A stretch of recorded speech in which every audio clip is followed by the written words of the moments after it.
One bowl, one pan, and one fantastic fall dessert. Lynne Tolley's here from Miss Mary Bobo's boarding house in Lynchburg with plum skillet cake. That sounds yummy. It's really good, Meryl, Yeah. and you're going to help me. Okay. So, first thing you do when you're baking is always have your ingredients at room temperature. Okay. It's going to give us a finer textured cake. All right. And if you will start our dry ingredients, this is a cup of plain flour. We're going to add a half a teaspoon of salt, a half a teaspoon of baking powder, a fourth a teaspoon of soda. Okay. Just whisk that together. Ahead of time, I sliced our plums very thinly, and this is going to go on top of the cake. The batter I started a little bit ahead. It's 4 tablespoons of butter, 3/4 cup of sugar. I beat that up till it was fluffy. Then I added an egg and a little almond flavoring.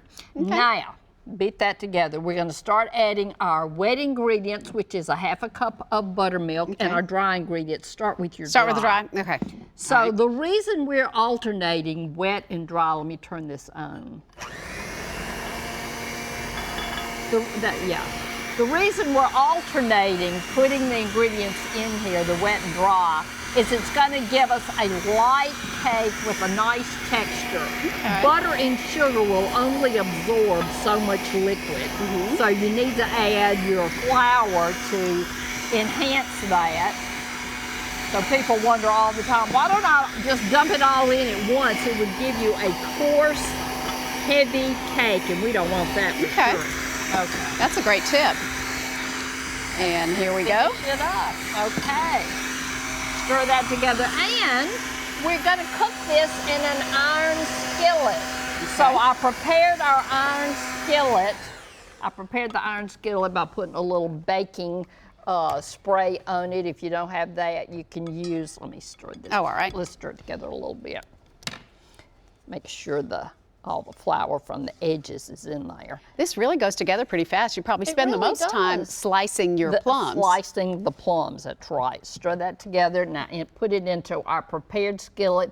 And the beauty of the skillet is it's easier to get your cake in and out of the oven. It's fun to serve it in a skillet. And it's even heating because it's an iron skillet. Right. Now we're going to flatten that out. Do you warm your skillet ahead of time? No. Okay. Not for this. Only cornbread for sure, right, but not for this. Okay. Now we're going to take our plums. You want to help me? You betcha. And we will just put them in a pretty sort of design. So you cut them with top. the plums kind of stuck together. I do. I made a little fan out of it. You don't slice them all the way through. I don't. So that allows you to give a better display. It does. Now let me tell you, when you bake this, Meryl, we're going to bake it at 375. The plums will sink. Okay. Which will make a nice moist cake. I didn't want that to happen for our finished product, so I put the batter in 15 minutes to cook. Then I pulled it out of the oven. Good idea. Put the plums on top, and then we're going to put a little finishing sugar, and this is turbinado sugar, which is a coarse sugar that has a little molasses in it. You're going to put that on there, and that's going to create a little texture. That's great. Serve it with ice cream or just eat it by itself. It's going to be so delicious. Lynne, thank you. You're welcome. We appreciate it. You can find this recipe online in the Talk of the Town section at newschannel5.com. Well,